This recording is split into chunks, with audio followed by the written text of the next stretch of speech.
ओम श्री सरस्वत्यै नमः। नमस्कारः। चत्वारिंशदधिकशततमी कक्षा।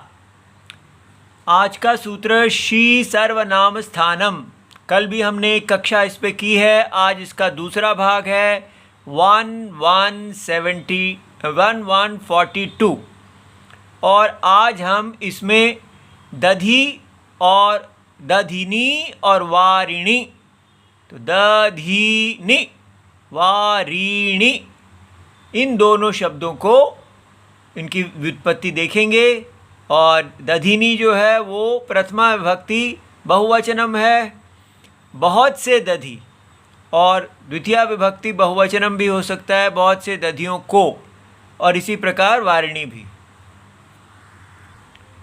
तो दधी नपुंसक प्रातिपदिकम है और वारी भी इकारांत नपुंसक है, और हम इसके साथ दधी के साथ सु औ जस इस प्रकार जस लगाते हैं, और जो वारी के साथ भी जस, लेकिन जस के स्थान में शी का आदेश होता है। शी क्या है, यह हमारा सूत्र एक बता रहा है। शी सर्वनाम स्थानम 1142 शी इति एतत् सर्वनाम संज्ञम भवति। तो ये सूत्र जो है ये संज्ञा सूत्र है, ये शी की सर्वनाम संज्ञा करता है। तो शी जो है वो सर्वनाम संज्ञा वाला है, ठीक है।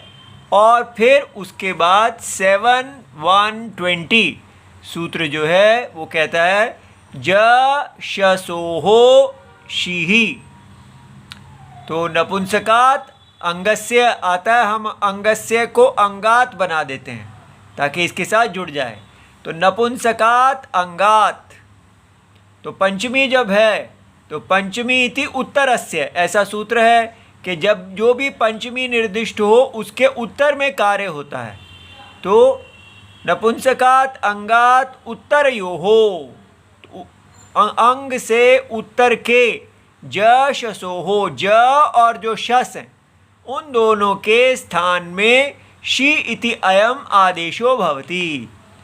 तो जस के स्थान में शी का आदेश हो जाता है। तो क्यों? क्योंकि यहाँ कहा गया है नपुंसकात अंगात, तो दधि नपुंसक है और इसकी अंग संज्ञा है, और इसके उत्तर में जो जस है तो इसलिए उस जस के स्थान में शी का आदेश हुआ। उसके बाद आया दधी, शी का ई रह गया, श की इत संज्ञा हो गई, ल श क्व अतद्धिते 138। तो प्रत्यय के शकार की इत संज्ञा होती है, और ये हमारा दधी ई वारी ई रह गया। और उसके बाद हमारा अगला सूत्र है नपुंसकस्य झल अचः 7172 सर्वनाम स्थाने अंगस्य। तो पीछे से आ रहा है, तो झलंतस्य अजंतस्य, तो झल अच का, तो उसके साथ अंग जुड़ गया और जो उसका अंतस्य बन गया, ये न विधि ही तदंतस्य सूत्र लगा। तो झलंतस्य अंग अजंतस्य नपुंसकस्य अंगस्य। तो अंग जो है वो कैसा होना चाहिए, वो नपुंसक होना चाहिए, या झल से अंत होने वाला होना चाहिए, या अच स्वरों से अंत होने वाला चाहिए, ठीक है। तो बीच में अंतस्थ और अनुनासिक नहीं होने चाहिए। तो ऐसे जो अंग है उसमें सर्वनाम स्थाने परतः, यदि उसके बाद सर्वनाम संज्ञा वाले जो प्रत्यय हैं वो आते हैं तो नुम आगमो भवति, तो नुम आगम होता है, ठीक है। तो इसलिए ये भी हमको समझ में आ गया कि यहाँ पर अब देख लेते हैं। ये देखिए दधी में अजंत है और ये सर्वनाम स्थान जो है इधर प्रत्यय है, तो इसलिए इसकी जो कहा होने पर नुम का आगम हो जाएगा। तो हमने दधि के बाद नुम ई, वारी नुम ई कर दिया। लेकिन यहाँ निश्चय करना था कि ये नुम का आगम द के बाद होना चाहिए था या ई के बाद होना चाहिए था, कहाँ होना चाहिए था।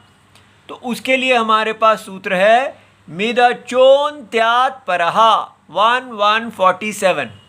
ये कहते हैं कि मितहा अचहा अंत्यात् परहा। तो जो मित है जिसमें म इत है, तो नुम में म इत है, तो अच जो अच हैं तो अच सन्निविष्टायाम, तो जितने भी अच हैं उनके बीच में जो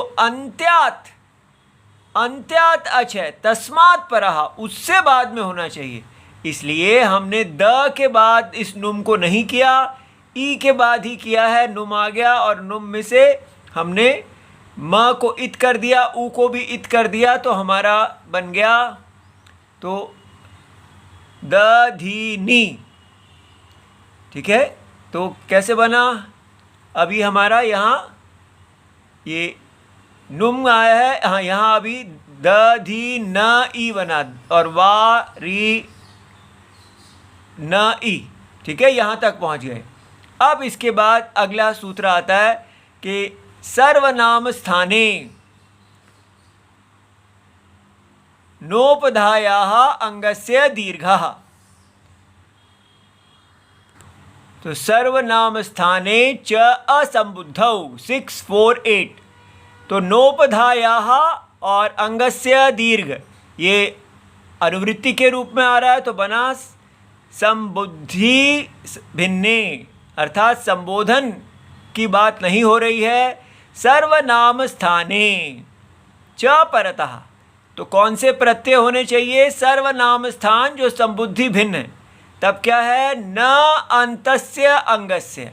अंग कैसा होना चाहिए? न से अंत होने वाला होना चाहिए। तो ये न से अंत द धी न, इतना अंग संज्ञा है। और न अंतस्य अंगस्य उपधा, तो उपधा ई है। ठीक है, यहाँ ई जो है वो उपधा, उस उपधा का दीर्घ होता है।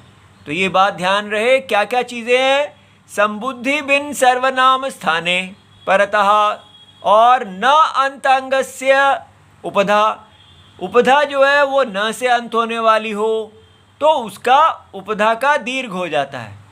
ठीक है, तो इसलिए हमारा यहाँ तो उपधा ई है, उसका दीर्घ होके दधीनि, ये बन गया दधीनि, और यहाँ बन गया वारिणी। लेकिन ये वारिणी जो ये तो पूरा बन गया, लेकिन वारिणी में अभी आगे और सूत्र लगेंगे। क्यों लगेंगे? क्योंकि नी को हमने ण बनाना है। तो रसाभ्याम नो नहा समान पदे 841 संहितायाम, तो रेफ शकाराभ्याम उत्तरस्य, तो यहाँ पर भी पंचमी निर्दिष्टस्य उत्तरस्य। तो इसलिए रेफ हो या शकार हो, तो उत्तरस्य नकारस्य, उसके उत्तर के जो नकार है, जो एकदम उसके बाद में जो नकार आता है उसको नकारादेशो भवति। लेकिन यहाँ हम देख रहे हैं कि रेप के बाद सीधा उत्तर में न नहीं आ रहा, बीच में ई है। ठीक है, तो उसके लिए हमें वो कब होता है? यहाँ नकारादेशो भवति एकस्मिन्नेव पदे, एक ही पद में निमित्त और निमित्ति दोनों हों। तो निमित्त कौन है? र, और निमित्ति न है, ये दोनों एक ही पद में हैं, इसलिए लेकिन बीच में ई आ रहा है। तो उसके लिए अगला सूत्र है अट कुप्वांग नुम व्यवाये पी। यदि अट कु पु आंग नु ये बीच में आए तो भी ऐसा हो जाता है। तो ये अट बीच में आया है, इसलिए वा री और न को णी हो गया, तो वारिणी बन गया, हमारा पूरा हो गया। इति सर्वम शिवम प्रणाम।